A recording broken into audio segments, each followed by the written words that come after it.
All right, Jake. It's almost coming to be the end of 2023. We got to talk about every movie we watched this year. All What right. do you have to say about that? Sorry. Oh no, my. Okay. Yeah, I'm very. What do you have to say about that? Jake, what do you have? Oh, Jesus. Can you hear me? No. Was that no directed to my question, or No. Can you- Okay. can you hear me? So I'm to talk all the movies of 20. Jake, I don't know. Jake, I don't know what you're saying. About that, Preston? Wow, this is like super embarrassing. No. Like, you're lucky I don't have my my Blackmagic Pocket 4K cinema camera, or it'd be really embarrassing for you. Lucky we're miles apart and you can't beat me anymore.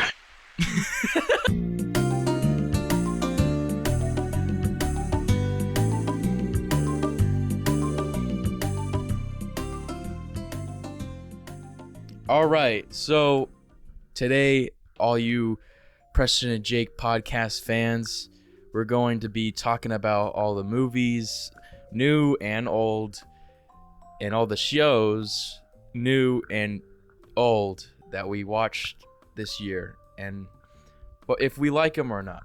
Actually, I have something I'd like to say to the fans, Okay.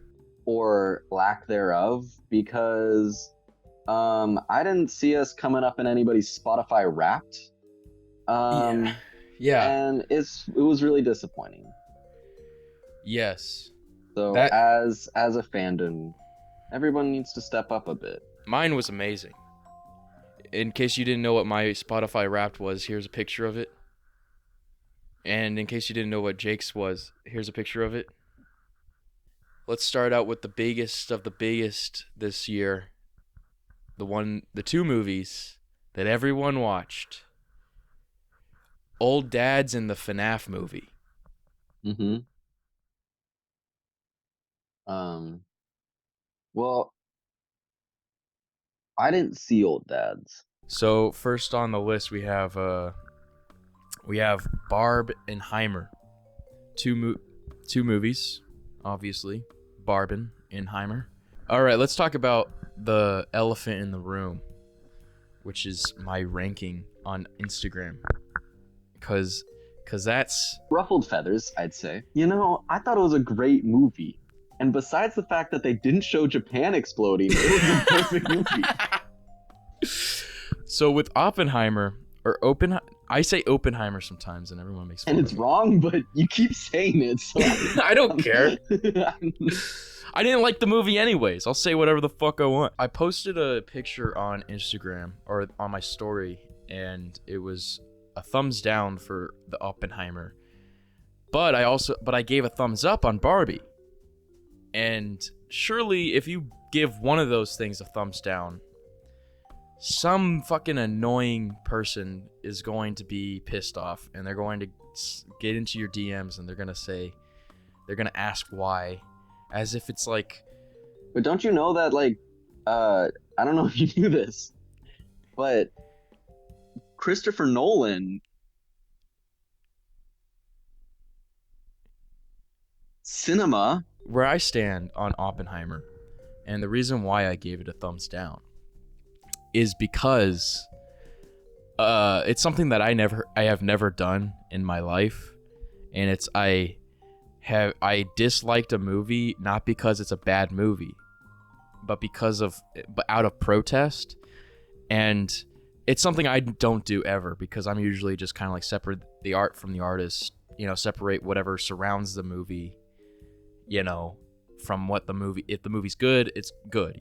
These fans of like Christopher Nolan are just so fucking embarrassing to know. And I used to love Christopher Nolan, but now I'm just kind of like, one thing, his style is just like I'm getting so tired of this cacophonous annoyance in his movies where the orchestral, like the orchestra is just so bombastic and loud. As much as I used to love that, I started finding it to just be like he's just filling up all this space that could be, you know, some good space in a movie, you know, good silence. When the movie came out, there was a Red Letter Media a review of it, and I love Red Letter Media. Who I don't could know. have guessed? Who could have guessed? And he's writing a lot of dialogue-driven movies most of the time, but his dialogue sucks, and I think he knows that. So then he just like puts a bunch of music over it with the same intent that that Orson Welles has in Citizen Kane, where they just want to wake up the audience with like a parakeet squeal in the middle because he knows that people are falling asleep, you know? And it's like, well, if you don't want them to fall asleep, then you should write better dialogue, you know, more enticing dialogue. That's my whole thought process. And that was the reason why I didn't like it. And then I watched the Red Letter Media thing, thinking that they were going to dislike it too.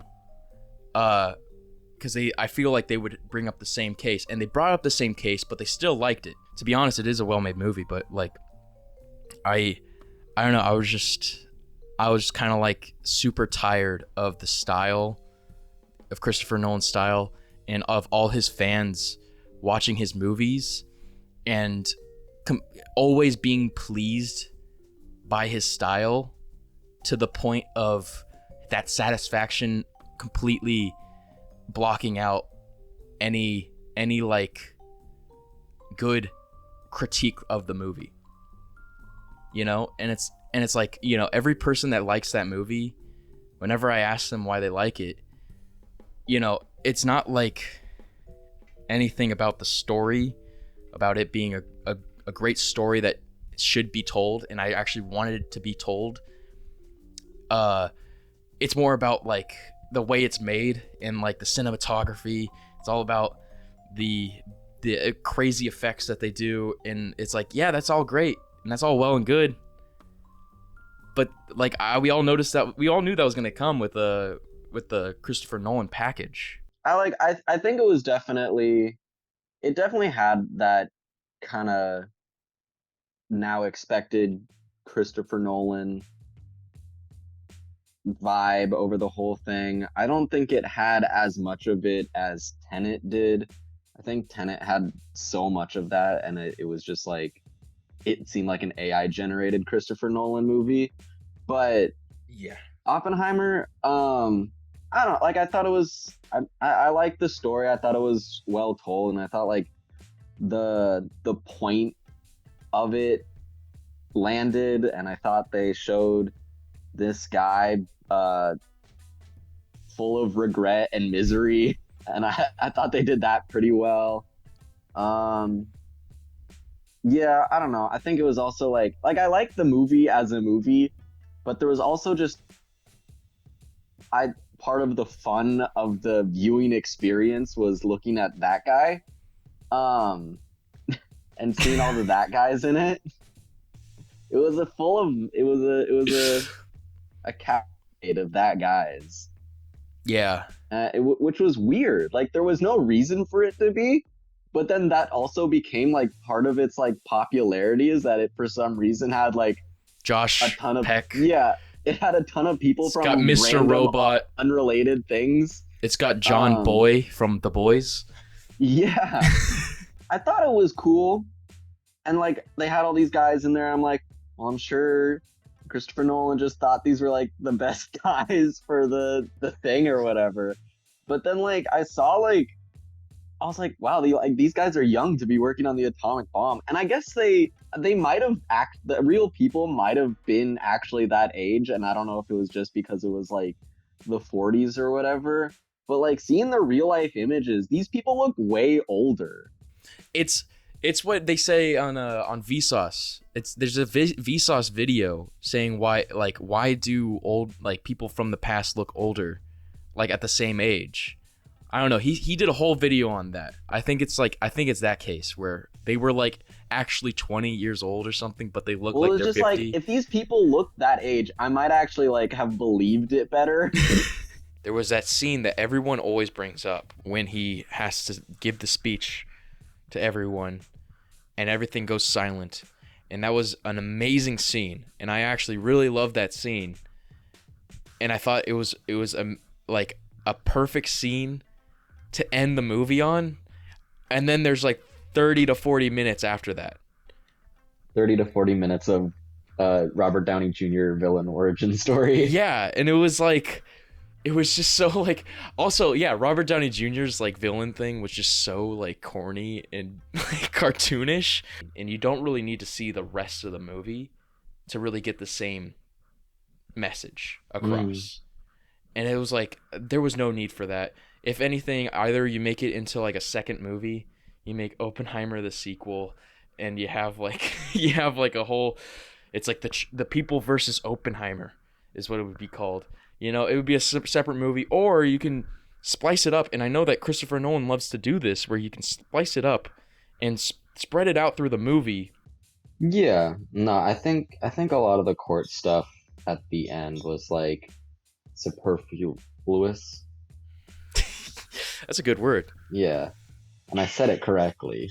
But yeah, I don't know. Like I think I definitely liked the first half of the movie, and I liked seeing the process of getting this bomb together, and like I liked how he was like a nerd, but also just like a normal guy and kind of a womanizer. Like he wasn't like he wasn't Sheldon from The Big Bang Theory where he's like, actually, but no, I know, I like that a lot because it was just like, it was so like, it was such a change in what we would normally see, even in like biographies of real historical people. Yeah, you usually see them turn them into like someone who they aren't, and it's like it put more dimension on a person who is human in a real person. I mean, apparently like he didn't actually try and kill his teacher that one time, but do you remember that? Yeah, apparently like that wasn't real. Like, why the fuck did they put that in there then? I think he like talked about it. Like he's like, yeah, this is something I was thinking about doing. He was probably just like drunk one day, and he's just like, fucking this guy. I fucking wish this guy was dead. And then and then put cyanide in his apple. It's so like incriminating. Well, the one part that like was just stood out as disappointing me, and I think this is just because of what had built up before the movie, is the explosion. Yeah, because they like the news, like I don't know, like there was reported that he like recreated the Trinity test for the movie, and I was like, wow, that's very Christopher Nolan, can't wait to see this. And then it was like just like some fireballs and stuff, and I was like, oh, I like, okay. It didn't even have a mushroom effect. It was just like, I don't know, it was like, it kind of just sprayed. Yeah. Instead of actually making what a nuclear bomb would look like. Yeah, and I guess like as an audience member, you're just supposed to be like, well, I assume a big explosion was there. Yeah. Because the people when they saw my thumbs down on it, there were people that were like, shut up, you're lying. And I was like, hey, I'm not lying. They said, hey, did you know that in The Dark Knight Rises, Christopher Nolan actually dropped a plane out of another plane? Why would you say this about Oppenheimer? I said, I just said like, yeah, I'm not lying, dude. I'm telling the truth. And now I haven't heard from that person ever since. It's a movie. Who gives a fuck about a movie? It's dividing so much. If you don't like this movie, or if you don't like Barbie, or any movie at this point, if you don't like it, or if you love it, or something like that, people like hate you for it. This is kind of like, we are living in the worst time ever. I mean, fuck, Black Plague, Great Depression. You can deal with it, all right? But I'm getting hated because I didn't like Oppenheimer. Yeah. As much as anyone else. You know, it's comparable to the actual detonation of the atomic bomb. No, but this one girl like texted me and she was just like, I know, it really dragged a lot and it felt super long and it was super boring. And I'm like, that's like the exact opposite of how I felt of it. If anything, I was having like a seizure during it because it was so loud and so like cacophonous, and there's like those moments where like the fucking second AC is just like flipping the iris open and it's just like letting all this light in, and it's like it looks like the bomb's going off, and it's just like Jesus Christ, you know, like it's like fuck. I felt like I was being attacked by the film. I mean, it wasn't that bad. I wasn't like it wasn't super bad, but that's a great movie. If anything, I wasn't bored through this movie. I was awake. So good job, Christopher Nolan. You kept me awake during this movie that's filled with dialogue. Yeah. Even though I really wanted to hear the dialogue. I really wanted to hear what the fuck they were saying, you know? But I didn't know it, like I don't know what the fuck they were saying most of the time. I was just kind of like, I think that guy is mad at the other guy. So, and I think that guy is trying to incriminate that guy. So these scientists, you know, they aren't getting along. I don't know if he is happy about the bomb that he made. You know, Emily Blunt doesn't seem too pleased that he was sleeping with this other woman. Whoever the fuck says I wish I could see the bomb go off, you're fucking stupid. It's like, oh, I wish I could see like the towers go down in that tightrope walking movie. But this story doesn't need to have that, because the story was about him. Like, and he wasn't in Japan watching it happen. The one modern like blockbuster part of the movie that I laughed at was when young Han Solo, when he's like, yeah, this one guy voted against you. He's like, what's his name? John F. Kennedy. It's like, oh no, I think we got a little challenge ahead of us. Who is it? Stalin. It's like that scene at the end of the King's Man. I haven't seen the movie, but I think that's like the funniest shit ever, where they like did a MCU style villain introduction for Hitler. Yeah. Right? That's great. I feel like it's kind of just expected now in movies that you have to set up the next villain, but it's so weird when it's like a real person.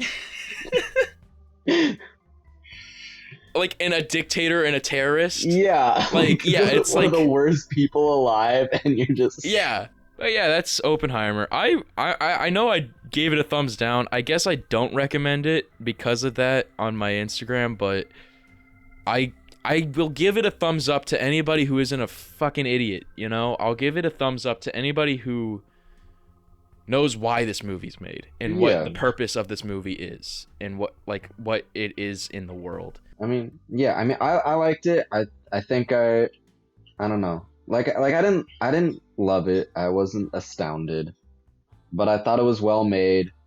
I thought 3 hours didn't feel like 3 hours. I feel like it was like paced pretty well. And then I feel like I walked out of the theater and I really like felt what they wanted me to feel. And I was like, solid movie. But I think I found out recently that I like movies more if I'm pleasantly surprised. So I think that probably had something to do with me liking it, because I really did not like Tenet. Yeah, well, and speaking of that reason of liking movies, maybe we should get into our next film and move Barbie a little bit further ahead. Oh, okay. Our next film, a movie that we were both pleasantly surprised by, and because of that reason, we kind of like it more than it really deserves to be liked. Oh, The Flash. The Flash. What a fun movie. I don't know. I don't know. People don't like it. People don't like it. It was one of the funnest movie going experiences I've had in a long time. There's so many things that you can say against the movie. Like the star is an awful person. And like the effects are horrible. And they are horrible. But I don't know. And so is the star. Yeah. So is the main. Yeah. No, I definitely agree with you on this because I wanted to watch it with my dad in the theaters and we just kept on pushing it off, but I only wanted to watch it because I heard it was horrible. And I'm like, oh dude, I can't wait to watch this horrible movie. It's got this horrible person in it and it's got horrible VFX or something like that. I wonder what else is horrible about it. But it's just those two things. Yeah. And then like everything else was just clean, clever, funny. Yeah. It has some other problems, but the two things that everyone talks about are two things that I have always been like, I don't give a shit if those are bad. Like I don't care if the people making it, if the person that's a part of it is a horrible, disgusting person. I mean, we've been watching those movies for God knows how long, and it's just coming out now that every single person in Hollywood is basically a scumbag. Yeah. And I still love those movies. I don't care. It's like they're great movies. And then also VFX is like, I don't care about that because I love a lot of old movies, and I think a lot of people love old movies that have dated effects. And whether they remaster it and make it into a newer version in the effects category, it doesn't really matter because the movie held up being as classic as it was. If the story wasn't good, then yeah, I would definitely shit the fuck all over this movie. Yeah. But the story is such a solid time travel film, and it's basically getting the same exact like structure of a time travel movie, but then just putting new things in it that kind of refresh it and make it make you willing to watch it, even though it's the same thing as any other one. Yeah. And it's, I think the only problem that I actually have of the movie is kind of like it kind of drags a little bit when what is her name, the Supergirl of that when she comes in, the movie slows down and kind of sucks after a while. But other than that, it's not like it doesn't suck, it just kind of slows it down, and her character is very boring and like she doesn't do anything, which is just a problem with the DC not knowing how to write Superman anymore. I think Ezra Miller, or at least their portrayal of Barry Allen, can be super annoying. But like, I think it's more tolerable when like the super quirky bits are just in like little segments, and like I don't know, like I'll use the comparison of like the two Justice Leagues, because I think the theatrical released Justice League had just like, they just chose to use him as the comic relief just all the time, and he was always just the quirky guy. And then I think in the Zack Snyder version, like he actually had some character moments, and he had the quips, but there was stuff in between there that made the character likable. And I feel like that was kind of the same with this movie, whereas like I think you could have easily had him be too annoying, but I thought he was like fine. And I think they also kind of poked fun at it a bit, because they had the version of him that was like super annoying, and he would go, this guy's so fucking annoying. For me, it's like, I think I can take people being annoying because I grew up with like SpongeBob. Like his whole character is just like the annoying, optimistic person. And then there's I don't know, like I was watching Elf recently, because it is almost Christmas, and I was watching Elf, and I was just like, dude, this guy's so fucking annoying, but I love it. Yeah. Because it's like that's the character, and it's like it's all about people who have tolerance for it. So like if you can't handle that, then yeah, you can't handle that. But like, I don't know, I think it's just the fact that like, I don't really give a fuck, and I don't care if he's annoying.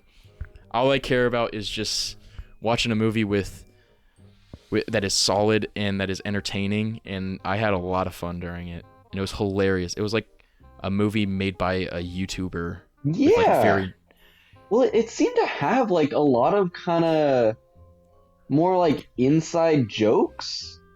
it was like a very niche type of comedy. Like when they do the joke about like when the like primary Barry loses his powers and he does like just the weird run around the room and they like make a joke about how weird Ezra Miller's like flash run is. Like I like Yeah. that. Or when they did like the Eric Stoltz in Back to the Future, like I feel like a lot of people won't get that. And when I was watching it, it felt like some YouTuber with a very niche type of comedy in like a very small upbringing that doesn't really like that is very confusing to older people, and they don't understand the like what's so funny about these kids they love this guy. It's like, you know, I loved it because it was like directed by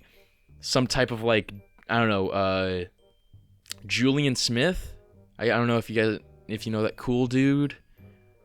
No, MLG really. Hunt. Those are people, exactly. It's like you don't even know who these people are, but it's like those are like people that I grew up watching, and it's like I was with my brother this weekend. It's like there's just these jokes that like no one gets except for me and my brother, and we would just like be like tossing these jokes back and forth, and my parents would be like, "What the fuck are you guys saying?" And we would just be cracking up because it's only we would find it funny. Thought it was a good movie. I recommend The Flash. Yeah. Oh, one other thing. I thought it was the best at doing a movie that wasn't the origin story. Like, it was the first Flash movie, but it wasn't an origin story. But they still included the origin in there for people that don't know. And also, I also wanted to say how I loved the Chronos Ball, or the Chrono Ball segment. As much as really stupid all those different like universes were. Yeah. I like the idea of like, oh, you know, there's these universes colliding, but then they like show all the different universes and it looks bad, and it's like that was obviously that's one of those things that you watch it and you're like, well, this is obviously like the producers said, hey, what if we just put a bunch of cameos in here? Yeah. And it was yeah.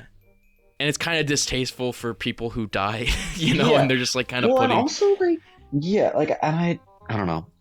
Did you see the thing that like Nicolas Cage was saying recently, where he was like, "Yeah, I filmed stuff for The Flash, but none of that made it into the movie." Like, I guess they just took whatever they filmed and chucked it out, and then just put in the bit about like they just completely CGI'd him fighting the spiders and stuff. You know what else he filmed though? A little movie I like to call Dream Scenario. Whoa. A little segue I saw into that. But yeah, so I suggest The Flash, definitely. Yeah, thumbs up. The Flash if you're cool. Dream Scenario was good. Do I have anything more to say? I mean, I thought Nicolas Cage, he was Nicolas Cage where he's like not really Nicolas Cage. Like he kind of disappeared. I feel like not disappears into this role, but I don't know. He's very good at doing character stuff, like where I feel like this was not a distinctly Nicolas Cagey role, but he did it very well.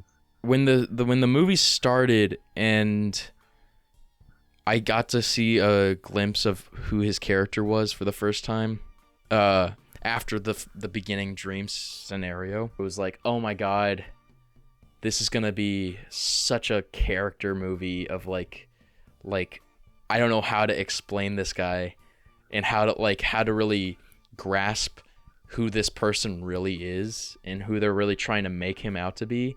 But I totally know what they're trying to do. If you had any other actor, they would have flopped. You just fart? Yeah, no, I got a Snapchat notification. But if they got anybody else to play this role, it would have been a flop because it would have just been a normal nobody.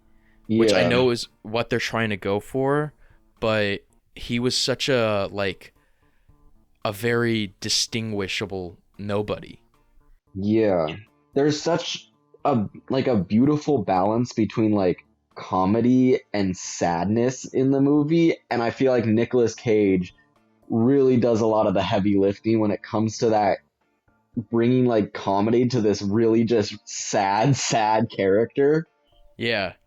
Oh, and before we go in any further about this movie, like I think we need to talk about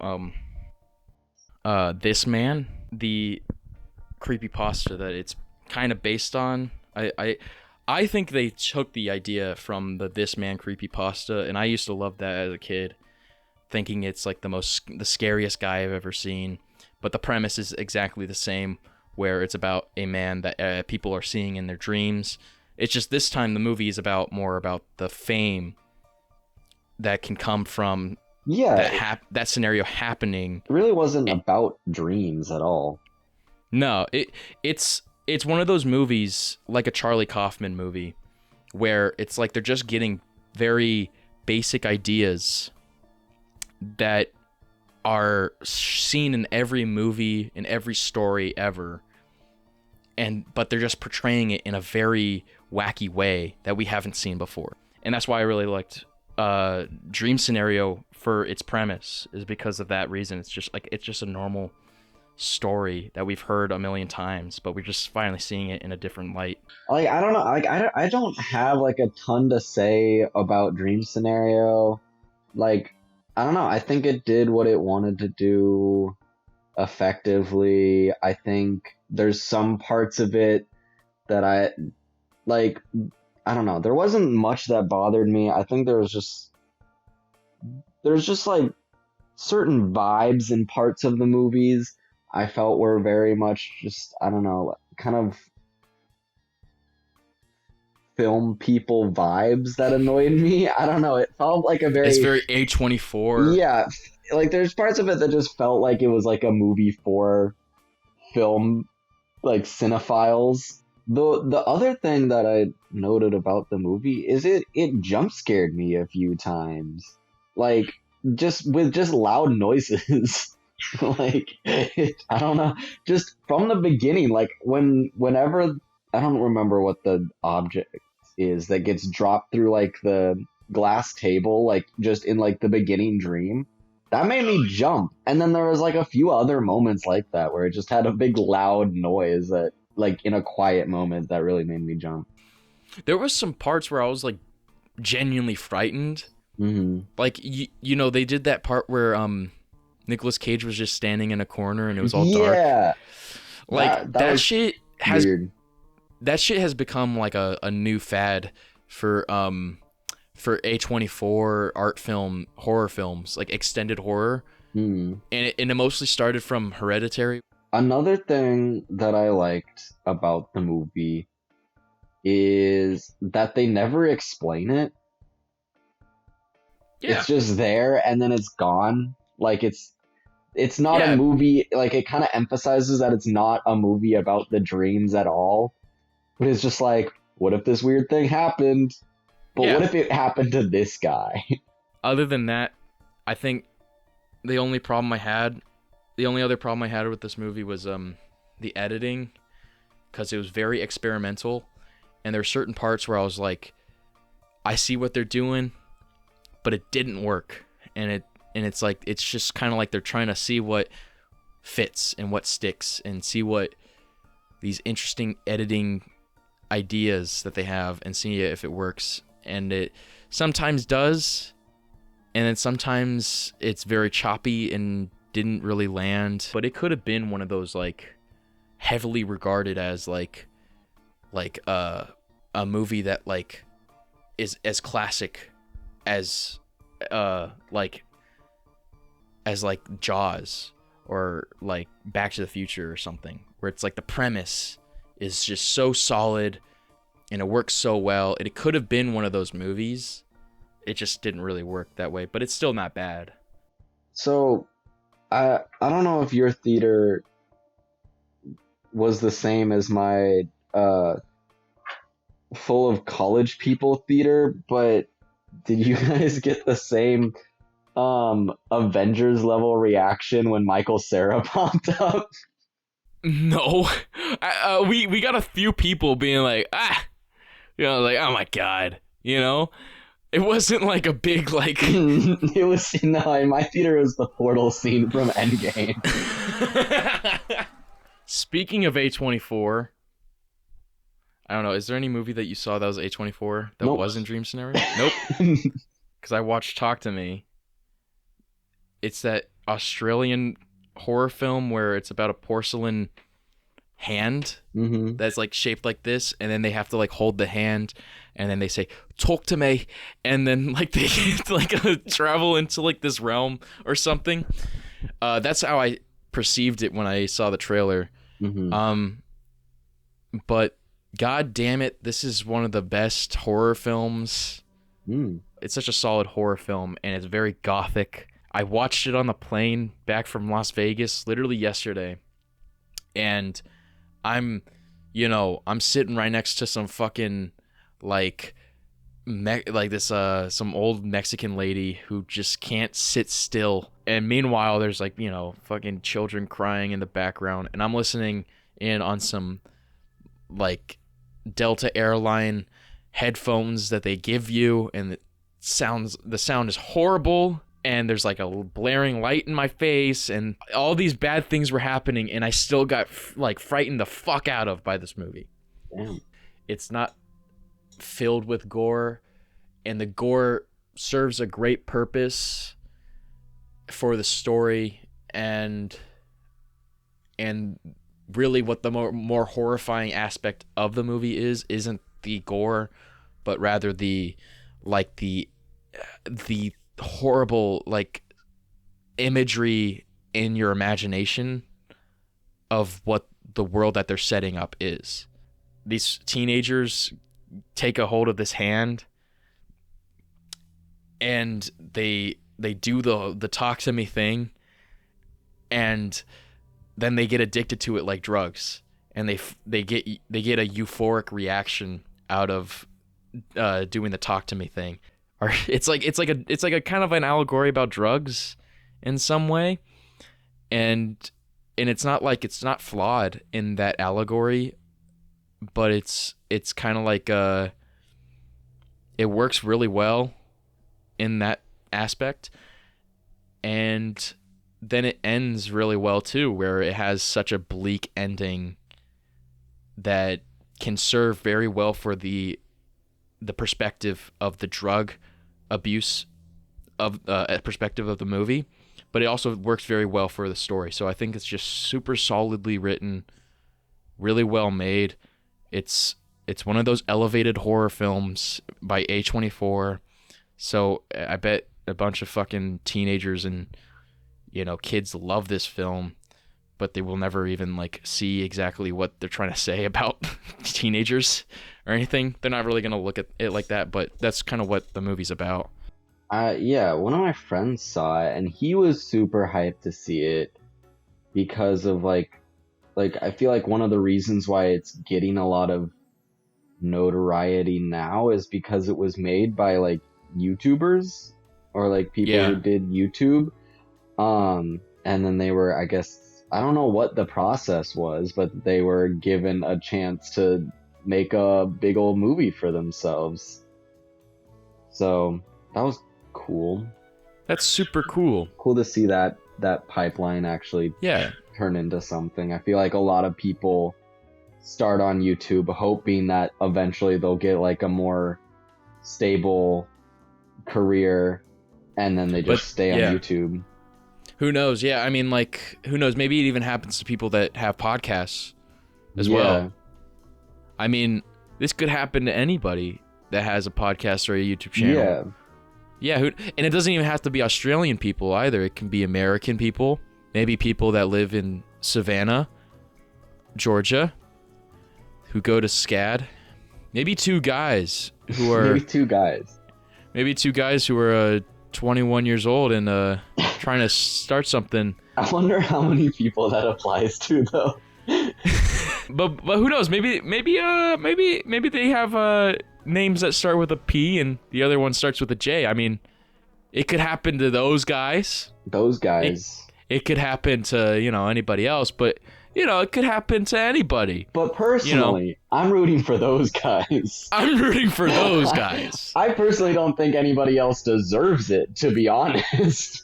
I think if anything, A24, if you're looking for somebody new, just like the Talk to Me guys, yeah, you should pick those guys. We're just like the Talk to Me guys, except better because not Australian. So A24, if you're listening, Albert24, we just like to say we talk to each other, and hey, whoa! Who said anything about us? I'm talking about these the guys, prospective youths that started a podcast, and I'm sure they like a lot of A24 stuff. I'm sure they liked Dream Scenario, and I'm sure at least one of them liked Talk to Me, and one of them might watch it someday. So, hey, give them a chance, will ya? Yeah, give these guys a chance. Yeah. So now that was the Talk to Me review. Jake, why don't you talk to me about the creator? Well, now I will. It was one of the movies I was most curious about watching because they really they hyped it up in such a low-key way.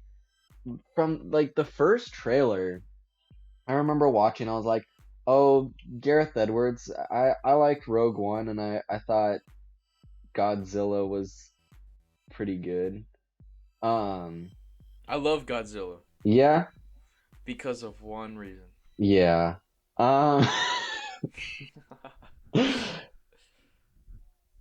Bryan Cranston. Yeah. Aaron Taylor Johnson, just a big Kick-Ass fan. I was like, oh, this looks pretty good. Like, the effects look pretty good. It looks very much like Rogue One. But then at the end of the trailer, it had this whole thing that was like, it wasn't just, come see the movie, it's coming to theaters. It was, experience the motion picture event. And I was like, wow, that's ballsy. And so I went to go see it, and it was pretty good. It was a pretty good, like, modern sci-fi movie. And it was like, it's good in that sci-fi sense where, kind of like Dream Scenario, the sci-fi aspects isn't really what it's about, and there's a good just story there otherwise, and there's like the sci-fi-ness is like, but that's what sci-fi is. Yeah, but I feel like nowadays people are only doing the premise rather than the story behind it. Yeah, like I think there's just a lot of robots for being robots, but this there was the robots and the sci-fi-ness, but it was there as more of a metaphor for other things, mainly like kind of unnecessary wars and stuff.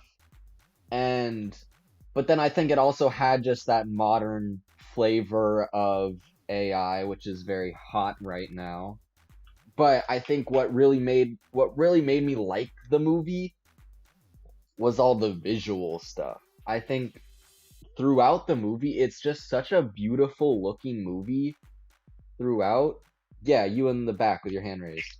I gotta take a fat piss. Okay. Can I hold you for a second? Yeah, I also need to do that also. So break!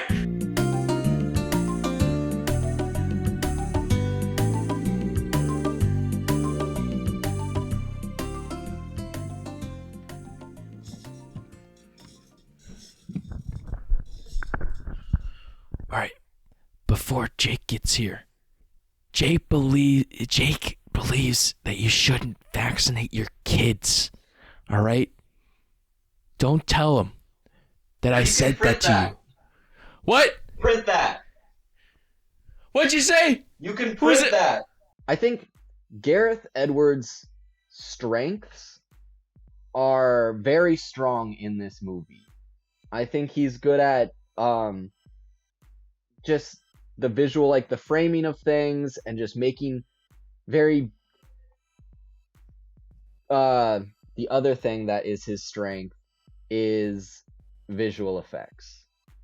And all the CGI in this looks so crisp, so well done. Like every single effect is it looks great. It's some of like the best effect work, or like just the best CGI stuff like I've seen in like one of these modern kind of blockbuster movies. And I don't know, there's a few problems that I had with it. I think it definitely felt too long, as opposed to Oppenheimer. It was, I don't know how long it was. I feel like it was probably around 3 hours. Denzel's son, John David, did pretty good. I thought Better than Tenet. yeah, I liked him more in this than I did in Tenet. Even though I liked him in Tenet, I thought he was one of the stronger parts about that movie. But I think it's one of those things where you're just like, I don't care that he's a nepo baby. He's good. Like I feel like it shouldn't matter if you're a nepo baby if you're actually good. No, I think there's a lot of like perversion of the term nepo, or there's been a lot of perversion in nepotism, like the term nepotism. Yeah. People are using it for like the worst like reasons to hate a person. Yeah. It nepotism is like, yeah, nepotism is more about like if you are bad and you don't deserve to be in the field. If you're getting opportunities you shouldn't, solely because of who your family members are, then you shouldn't. That's dumb. Yeah. But if like you're good, who cares? There's a lot. I don't know if it actually has a 70s feel, or if a lot of it being set in Vietnam, I think, gave it like a 70s feel for me. Were they playing like Creedence Clearwater Revival all the time? I don't know. I think it just has like a lot of Vietnam War kind of feel, because they're in Vietnam. It's like about these soldiers, and they're like, I don't know. I would want to see him do like I think his visual style could go really well with like a Bond movie. I think if they wanted to give him a Bond movie, I don't know is he British? I don't know if he's British. I don't know if they give Bond movies to people that aren't British, but no. I think they should. I feel like, I want him to do more stuff. I feel also, while I was watching this movie, I would say to myself like, wow, I feel like this guy would do a good Star Wars movie, and then I forgot that like he did. And so I don't know how much of Rogue One is him, but I like Rogue One. I think I liked it more than most people at the time, but if you want to see my review on Rogue One, check it out on YouTube. Oh, it's up. It's up there, linked in the description. Is it? Do you have a review of Rogue One? Yeah, it's private though now. Because it's just like, it's along with all the other YouTube reviews that I did that I hate. Yeah. Yeah, I don't know. I liked it more than The Force Awakens. Really? Yeah, and no, I know. That was my big unpopular opinion at the time, because I didn't really like The Force Awakens. And so then I saw Rogue One. I was like, hey, this was a good one, actually. I love Force Awakens, man. Yeah. All right. No, I think I have very controversial opinions on Disney Star Wars, but I get that. That's for another day, or for right now, and I can talk about Ahsoka. Nope. But no, we're not doing this right now, man. Here's my 2-minute review of Ahsoka, because Ahsoka came out this year, so I can talk about it. Okay, there you go. I'm allowed to talk about Ahsoka. All right, I'll let this. Ahsoka. I'm gonna. Yeah. This is me talking about Ahsoka. I liked it. I mean, I didn't love it, and it was honestly kind of disappointing that I didn't love it because it was like my most anticipated Star Wars thing for a while. Because, I mean, I liked Dave Filoni. I like Clone Wars, and I love Rebels, and Rebels left off on that big cliffhanger, and I was like, oh my god, how are they gonna what's this gonna be? And I thought it was gonna just be an animated thing, and they said that they were gonna do it in live action, and I was like, wow, this should be even better than an animated thing. But now I kind of wish they just did an animated thing, because I feel like it was really, as much as I liked a lot of parts of it, I think it wasn't structured well. It was very like, there was a lot of nothing that happened. I think the good parts when something happened were really good, but those were very far and few between.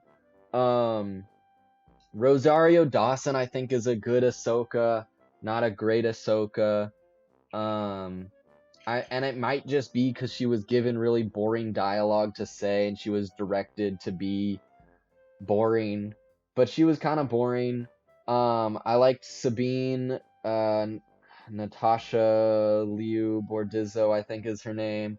I thought she was fine. I think she was also just, for some reason, boring. Um, I thought, as much as I love Mary Elizabeth Winstead, um, how can you not love a Mary Elizabeth Winstead? But I think she was miscast as Hera. I feel like, I don't even know how old she is in real life, but I feel like Hera gives off like mom energy, and I feel like Mary Elizabeth Winstead feels too young to be giving off that mom energy. Um, the one thing so Thrawn, I liked Thrawn in it. I'm glad he was there. I'm glad it was played by Lars Mikkelsen. Um, I thought he felt like the animated version of Thrawn because it was the same voice actor. But Thrawn didn't do anything Thrawn-y. I feel like why people like Thrawn is that he's always that super calculating villain. He's always one step ahead of you, and he always has a backup plan. But I feel like Thrawn in this, he kind of just kept saying that he had a backup plan, and then he didn't actually do anything that was strategic. But I think the one thing that was perfect about this show was Ezra. I forgot the actor's name who plays Ezra, but he was a perfect Ezra, just the best. I don't know, I feel like that was just a perfect animated to live action translation. He nailed that. Uh Shin and Ray Stevenson, what was his name? Uh oh, I saw the Meg 2, The Trench. Which I loved. And I'm really hoping that they do a Meg 3 Primal Waters, because it's based on a book. If you didn't know, the Meg movies are based on books. And I love Jason Statham.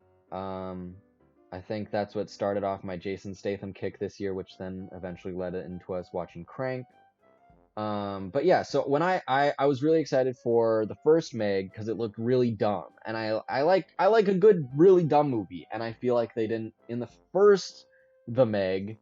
I don't think they went dumb enough. I think it was definitely dumb, but I think there was also points where it took itself too seriously. But Meg 2 The Trench, if you were worried that Meg 2 The Trench was gonna be too serious, it's not. It's not. It's a really dumb, fun movie. Jason Statham playing Jonas Taylor, great name. He jet skis over a megalodon while like spearing it. Great stuff. There's a giant squid. I honestly think the shark versus squid fight should have been longer. But other than that, I liked it.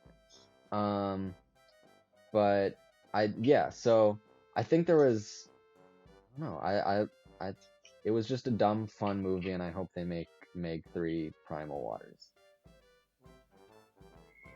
Is that a beard? You got a beer?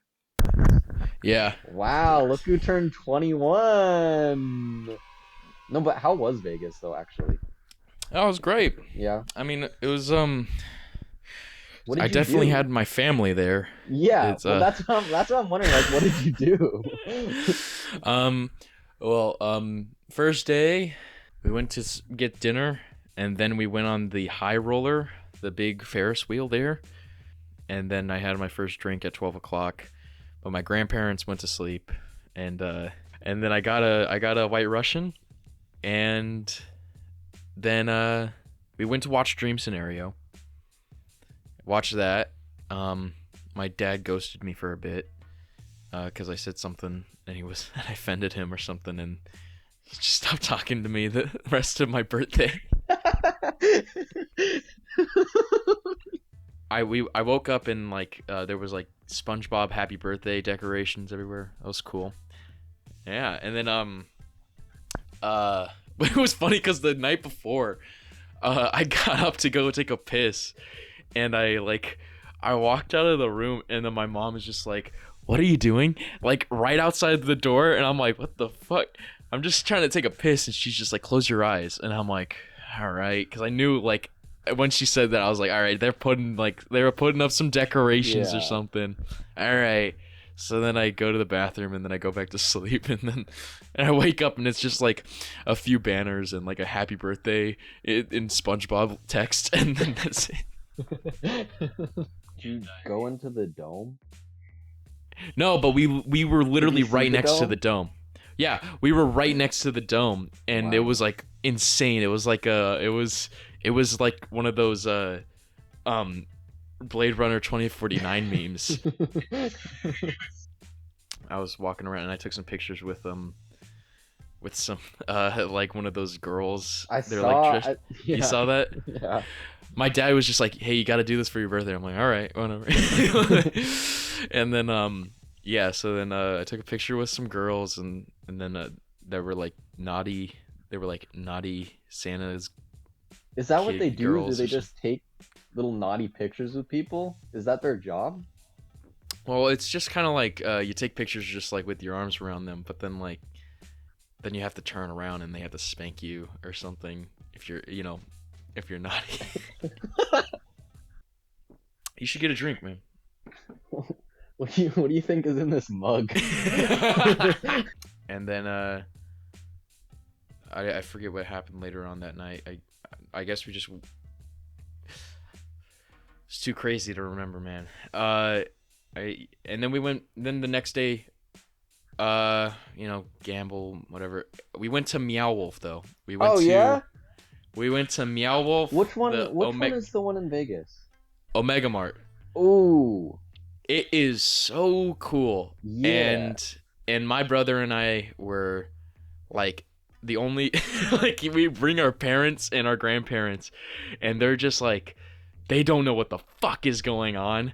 They're like, I don't know what's going on here, and then they just sit down and like just rest for like an hour, and then my brother and I are just like going around, we're just doing all the little like achievements and everything. I think I should just do a review on this, because this is kind of like an attraction or something. It's some form of entertainment. It's just a different medium. If you do all the achievements and then you have to like hack into this computer, get this email, and then you have to go back up. You have to go up to this computer area and then give the email. Then get all this data that you stole from the resistance to the CEO, and then you get hacked back by the resistance, and they ask you if you want to join them, and then you can either say no or yes. But I think that if you say no, I think it's just gonna be like that's the end of it. But we wanted to play more, so we said yes to joining the resistance, and then you have to go into the Omega Mart to do it. And there's like two different little like screens you have to scan your card onto, and then it hacks into that one screen. You have to go to the other screen across the market and then hack into that one. And then once those two happen, all the lights flicker on and off in the market, which happened in the beginning because you enter into the market first. And when you go in there, there's just a bunch of people that are already ahead of you in the story. So then the lights will flicker on and off and you're like, what the fuck is that? What is that? What is happening? And then you go in through the whole thing and you're like, oh shit, okay, this is like part of the story. And that was the last thing we had to do in order to like win the game, I guess, was like we just had to do that last one. And we scanned one and it said, okay, go to the second device in the supermarket. And then we go to the second device and we scan that one. And then it says, okay, go to the second device in the supermarket. And we're like, what? Okay, we went back to the first one. We scanned that one.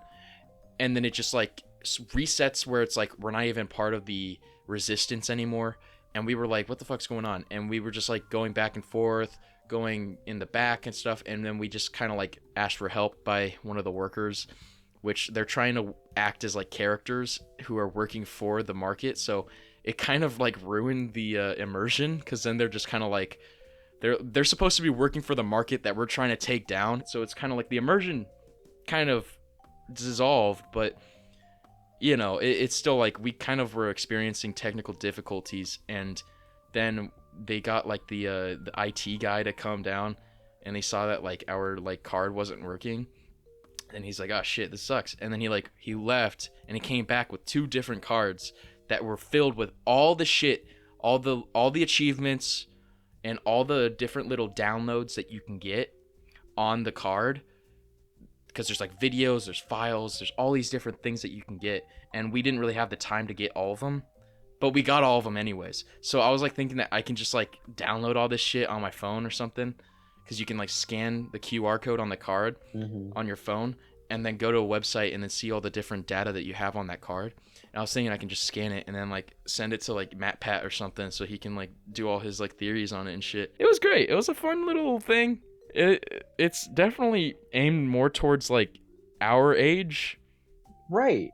No, it's I know. my parents did not know what the fuck was going on. So I went to one in New Mexico. I don't know what the name of the one was. Is it the one with the house? It's right? the House of something. Yeah. And my mom saw it like when she was looking at like stuff to do when we were going to New Mexico, and she didn't know what it was, and I knew of it. And I knew like what it was, and so when we got there I was like, "Oh, sweet, we're going to Meow Wolf." She's like, "Yeah, I guess. I don't know what that is." And so we went there, and I was like expecting her to immediately get like just kind of overwhelmed and like be like, this is weird. But she loved it. Oh, really? She loved it. She said it was like the favorite thing that she did on that trip. Like, Nice. I was so, like, she was more into it than I was. Damn. And, yeah. She was like, it's one of the coolest things I've ever done in my entire life. I'm like, wow, okay. It's just kind of scary when you see like there's like different like avenues of like information you can get. Yeah. Like for mine, it's like there was a computer room where like most of the storytelling kind of like became was being told through that computer room, but that computer room has like 8, 9 different computers from different people and different characters in the story. So it's kind of like you go to a different computer, it has another like a completely different like set of files you have to like look at, and it's like, am I supposed to get all of this? I can't stay here for like a day. Like I want to go home after this. You know? Do people like? I wonder if people like will like that live in that area will go back like multiple times. Yeah. Well, I was asking the person that we were staying with, like standing next to, and that we asked for help. And she was like saying, she was saying like, oh yeah, there's like sometimes some people who like get really like invested in the lore, and they would like come in multiple times just so they can collect all the different files. And then here I am like standing waiting for my card that's gonna have every single file on it. It's like, I think we have to recommend this, not even like it's like there's no doubt you're gonna recommend this. Yeah. Because this is like a new medium. It's almost like if like there were two different people in the past named Preston and Jake, and they had a little like show that they were doing where they were like seeing all these different pictures and photographs, and they were like, this is a really great photograph, I recommend it, but that is not really that good. And then this movie comes out, and they're just like, yeah, I fucking recommend it. Yeah. You know, you see that movie where the train comes by and you think it's gonna hit you? Yeah, I recommend it. I almost pissed my pants. It's like, I don't even know how to like critique this yet because it's so new, and it's so like, it's such a like a futuristic concept. I don't even know how to like, if it's good or not. Maybe it is bad in the future. Yeah. I don't know. It's like, that's what I feel like with the Meow Wolf. It's like, this is probably gonna suck. Like, you're gonna like, later in the future, there's gonna be more and more interactive experiences, and they're gonna be like, oh, that's so like archaic, you know? But it's like, I'm like, dude, this is fucking awesome. Yeah, you know? it's just such a new way of storytelling in such like a fun kind of environment that like it's something that like you should just experience. And because like I always want to recommend it to people like after doing it, but I can't really describe it. So I just kind of be like, you just gotta do it. You just gotta do it. When you told me about Meow Wolf, I'm like, oh yeah, I heard about that. What is that? And you're just like, it's like an experience. Yeah. And I'm like, what is this, like a drug? And you're just like, no, it's not a drug. But it's kind of trippy like drugs, but it's not. It's real. And it's like, I'm like, what the fuck is this? It's like, you just gotta experience it. And I'm like, all right, fine. And then I did it. I'm like, and now here I am. I'm like, yeah, it's kind of like an experience. You know what I noticed from my birthday and my first interaction with alcohol, because I was scared that I'm gonna be like my father. Like very first interaction, like drink of alcohol? Yes and no, because I have gone to church. Oh, okay. Very few times, but it's not like, you know, it's not like you're getting drunk off of like wine, obviously, like a communion wine. You know, it's not a lot of it. But also, there's also a good chance it's not even wine, and it might be a non-alcoholic. So, I don't know. I might have, you know, drank alcohol, and I might have not. And if I have drank alcohol back then, it doesn't even matter because it wasn't even that much. Are you saying you didn't have parents that were just like, here, try this. Just give it a taste? But I did. I was such a fucking prude. No, mom and dad. Yeah. I'm not 21. Yeah. I don't want to go to jail. No. I am going to wait. No, that's basically what I was like all my life. And then I tried it this weekend, and I was like, this shit is so like, it doesn't do anything. Like I haven't experienced what it's like to be drunk yet. But obviously I might. Kind of. Not even a buzzing. Maybe. And I was scared. I was really scared because I was just like, I'm probably gonna be like an embarrassment, like my dad. Not like he's an embarrassment. Not like he's an embarrassment, but he's a very lightweight person. So I was kind of like I was like scared that I was gonna like embarrass myself because like, I don't know, I didn't want to like kind of seem like I couldn't handle liquor or something. And then I took it, and I could handle it. And then I almost was more disappointing. Like, being a lightweight it's more economical. Yeah, it's way you better. You don't have to pay for as many drinks to get the same effect. Yeah. By the way, my dad and I took some edibles during Thanksgiving. Oh, snap. Yeah. How was that? It was just my dad. He's having a bad trip, and he's just like saying like, he's like saying like, it's like, man, dude, never again. I'm not taking weed ever again, man. You know, and then he's just like saying like, he's just like, I'm so sorry, Preston. Cause he was like saying how he like felt, later on he was like saying how he felt that he felt responsible for me taking it, and that I was having a bad trip. And there was a part where he thought that I was actually having a good trip because there was like music playing, and I was like rocking my head like this. And he was just kind of like, okay, good, Preston's having a good trip. And then the music turns off, and then I'm still rocking my head like this, and he's just like, oh no. It's like, fuck. Okay. Indiana Jones is fine. You saw Indiana Jones, right? Yeah, let's do that. It was fine. Like I think there was elements of it that were definitely better. I think just it looked better. Wait, what did we talk about before? We had a whole conversation about it. We had a whole conversation. Well, that's what I'm like fine just speedrunning it, because I feel like I've just in my personal life have talked this movie to death. I saw it once, really didn't like it, was really disappointed. And then I saw it again and I liked it a bit more. But overall, like it's nowhere. For me, I know people like it better than the fourth one at least, but to me, it's not like maybe as a movie it's better, but it just doesn't feel it's as an Indiana Jones movie. A very famous term that I don't like to ever say. It's a movie. It's a movie. And I feel that way with this, where it's just like it's not bad and does a pretty good job, but then I ask myself, I mean, it does a pretty good job in all the departments that, you know, that are just necessary in just making a competent movie. And then I ask myself, did I ever need this in my life? Like, I don't think that anyone can, you know, say that, like, the fourth one is, like, a necessity to have in your life. But, like, at least with that one, it's like, I can understand, I can fit it in to my world, into, like, my life and my experience, and I can fit it in. With this one, it's just kind of like, it's not even like the hype or anything. It's just more like it's like they tried to hype it up, and it's just I just didn't have that.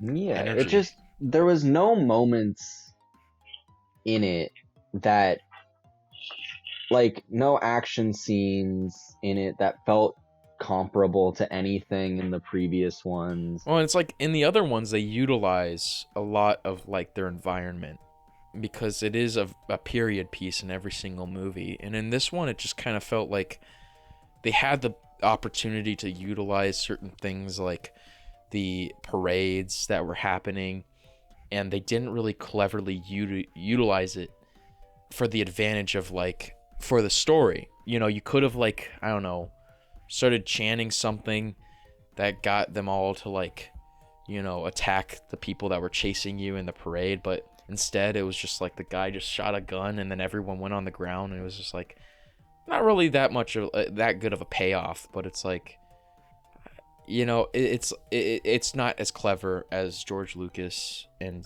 Steven Spielberg are. Yeah, like I didn't hate the movie. It was just like there was just nothing. It was just kind of like an all right movie. The one part I did like that I thought was good and clever was the scuba scene when they go in underwater. I thought that felt very core Indiana Jones. I think the best part was the ending for me, just because of how stupid it was. And they went to the past, and it was like, I mean, you definitely need to show the artifacts effect, right? Yeah. So it's like, it's not like bad that they did it.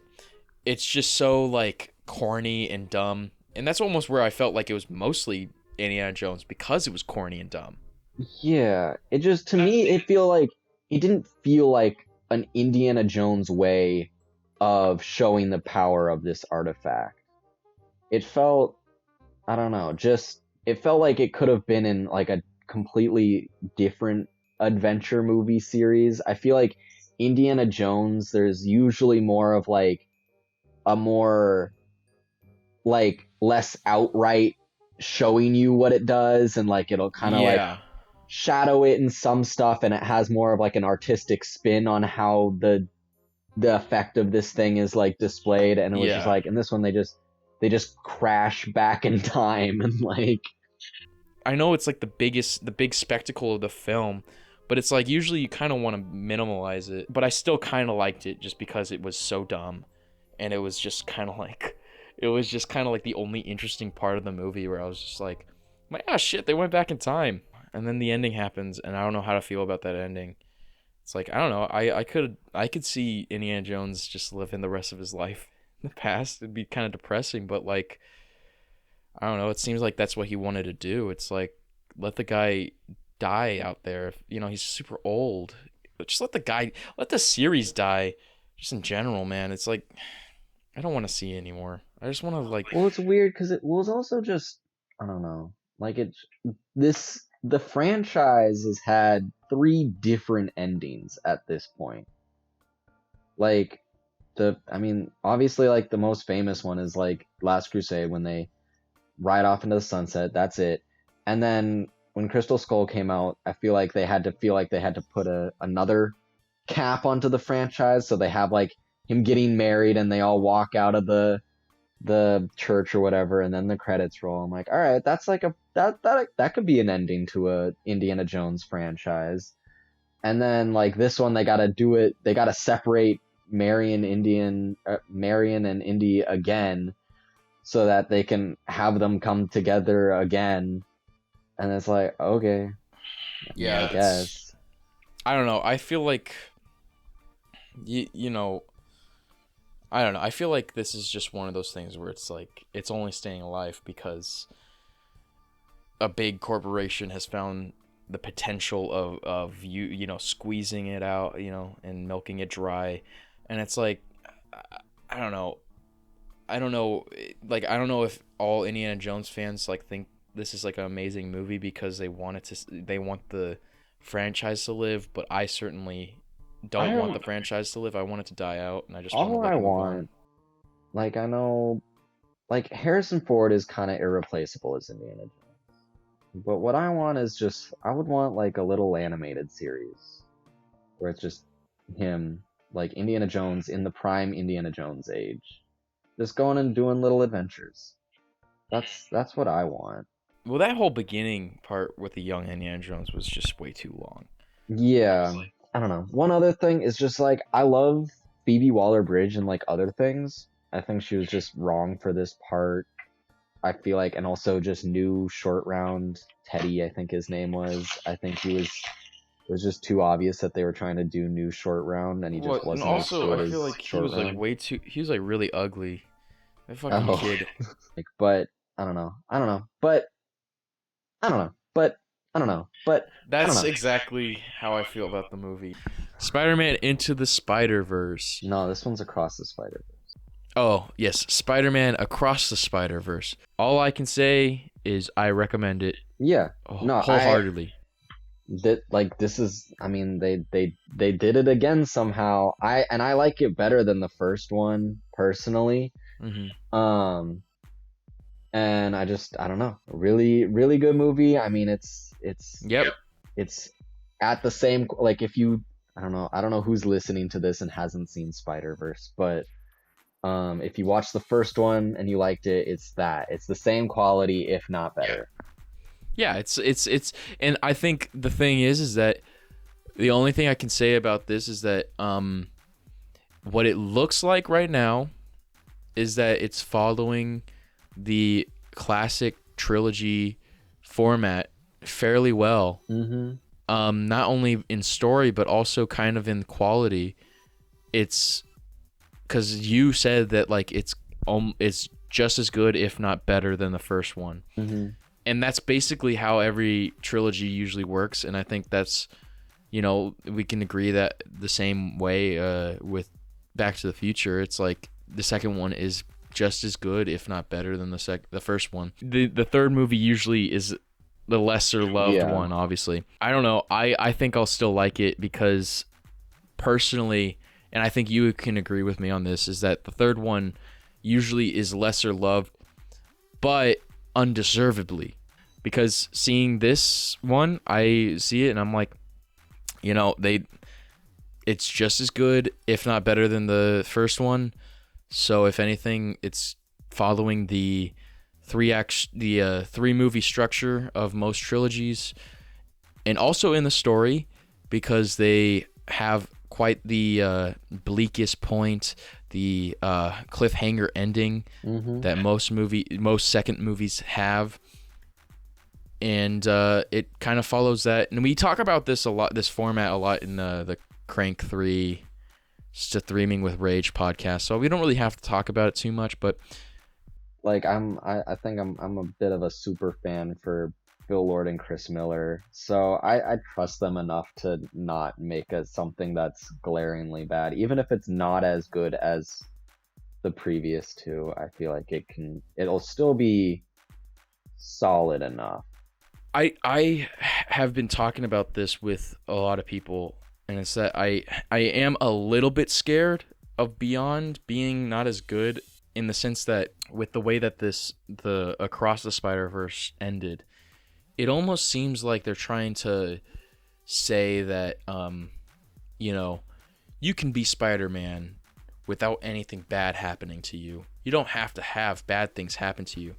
But personally, I have a big gripe against that, because I think you should have something bad happen to you if you're going to be Spider-Man. Yeah. Because you can't have a good Spider-Man story without having those bleak moments where, Uncle Ben dies, and all those moments that define their character, and that's usually what defines the superhero. And they talk about that in this movie, and I really like that they bring it up. But I'm also kind of scared that, like, is the third one gonna end with him having like the happiest ending ever? I don't want that. But I can trust Phil Lord. Is it Phil Lord? Mm-hmm. Phil Lord and Chris Miller. Mm-hmm. I can trust them enough into understanding what is necessary for a Spider-Man movie and what is necessary for just storytelling. And then we were at the screening of it at SCAD, which had I think Phil Lord, right? Mm-hmm. It had Phil Lord on the panel, and he even brought that up of him saying that, like, he wants to have it end in a way that where it's not going to be a perfect ending, but it's more of like learning how to grow up and going through obstacles that enhance your maturity. And that just kind of like made me like really grow a lot of trust in the movie now. So I was kind of like, oh shit, hell yeah. Because I didn't want it to be like the happiest ending. I did want him to have some type of bleak ending, because that's what makes Spider-Man Spider-Man. And I think that mostly has to do with the exaggerated black swagger of Miles Morales' character. I watched Blue Beetle now that it came out on HBO Max, and I thought it was pretty good. It took me by. I think it was surprisingly good. I think I went into it expecting a basic superhero movie, and it is a basic superhero movie, but it's got a little extra flavor that I think just made it really special. Got a really good family dynamic, and it feels so like it's not set in the 90s, but it feels so 90s. Cool. Yeah, I'd recommend it. Is it better than The Flash? No, but it's enjoyable, and I'm liking this DC movies being enjoyable for a change. Yeah, and MCU kind of sucks right now. Yeah. Now the turntables. How the shoe's on the other table, Yeah. which is turned. Oh, my last recommendation. New Doctor Who came out. The David Tennant's back as the Doctor, and there are 2 specials out right now. The next one doesn't come out until this Saturday, but I'm freaking out, man. I'm freaking out. I know.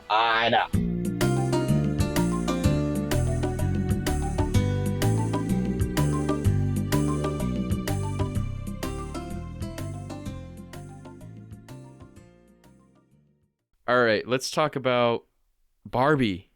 Oh yeah, Barbie. Yeah. Remember we were gonna talk about the. Yeah, it was good. Yeah, it was good. So that was our favorites of 2023.